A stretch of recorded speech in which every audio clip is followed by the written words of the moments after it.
नमस्कार, मैं हूं अभिषेक। आप देख रहे हैं मनी 9 झटपट। अमेरिका का डॉलर 2 दशक की नई ऊंचाई पर है। इस वजह से भारतीय रुपया रिकॉर्ड 81 रुपये 55 पैसे के निचले स्तर पर पहुंच गया है। अब आप सोच रहे होंगे कि ये सब सरकारों, अर्थशास्त्रियों, केंद्रीय बैंक और कारोबारियों के लिए चिंता की बात होगी, हमें इससे क्या। लेकिन क्या आपको पता है, रुपया जितना कमजोर होगा उतना ही आपका दर्द बढ़ाएगा। ये तो आप जानते ही होंगे कि हम यानी भारत अपनी कुल तेल जरूरत का करीब 85% हिस्सा आयात करता है।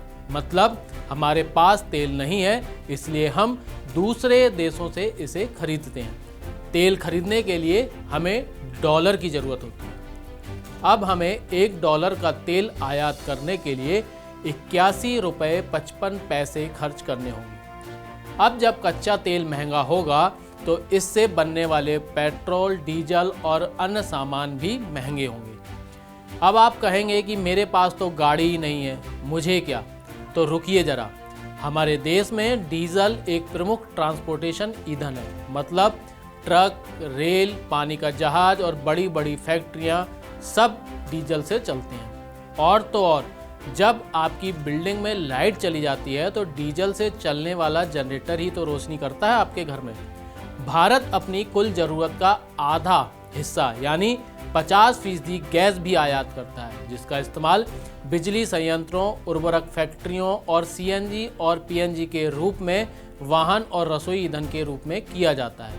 मतलब डॉलर महंगा होने से तेल और गैस दोनों महंगे होंगे। तेल और गैस महंगा होने से महंगी होगी माल ढुलाई, यानी अनाज, दालें, फल, सब्जी से लेकर रोज घर आने वाला दूध और अखबार पहुंचाने का जो खर्च है वह बढ़ेगा। जब ये सब खर्च बढ़ेगा तो इसका असर तो उपभोक्ता यानी आप पर ही पड़ेगा। यानी पैसा ज़्यादा खर्च होगा तो आपका दर्द भी बढ़ेगा। अब जब सभी चीज़ें महंगी होंगी मतलब महंगाई और बढ़ेगी, जो पहले ही आरबीआई के टॉलरेंस लेवल 6% से ऊपर बनी हुई है।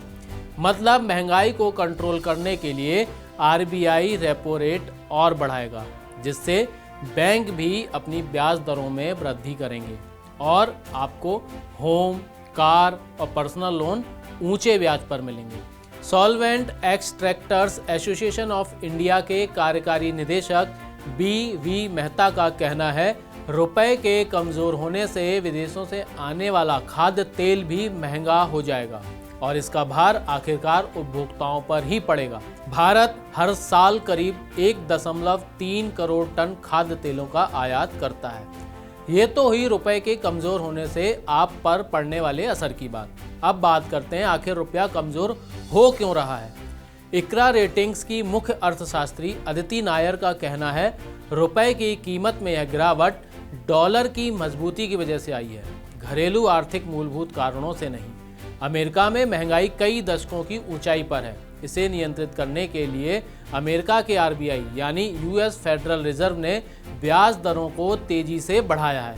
इस वजह से वहां 2 साल वाली यूएस ट्रेजरी की यील्ड बढ़कर 4.2% पर पहुंच गई, जो अक्टूबर 2007 के बाद सबसे ज़्यादा है। अमेरिका में ब्याज दरें बढ़ने से दुनिया भर के निवेशक अमेरिकी सरकार की ट्रेजरी और डॉलर में निवेश कर रहे हैं। इस वजह से डॉलर की मांग बहुत ज़्यादा बढ़ गई है और दुनिया की 6 प्रमुख मुद्राओं की तुलना में डॉलर इंडेक्स 114 के लेवल पर पहुंच गया है, जो मई 2002 के बाद का सबसे ऊंचा स्तर है। तो ये है रुपए के कमज़ोर होने की वजह। लेकिन क्या रुपया और गिरेगा? तो इसका उत्तर है हाँ, क्योंकि यूएस फेडरल ने कहा है कि वह आने वाले महीनों में ब्याज दरों में और बढ़ोतरी करेगा। इससे रुपया अभी और कमज़ोर होगा। हेम सिक्योरिटीज़ के पीएमएस हेड मोहित निगम का अनुमान है कि रुपया अभी 82 से 83.5 रुपये तक जा सकता है।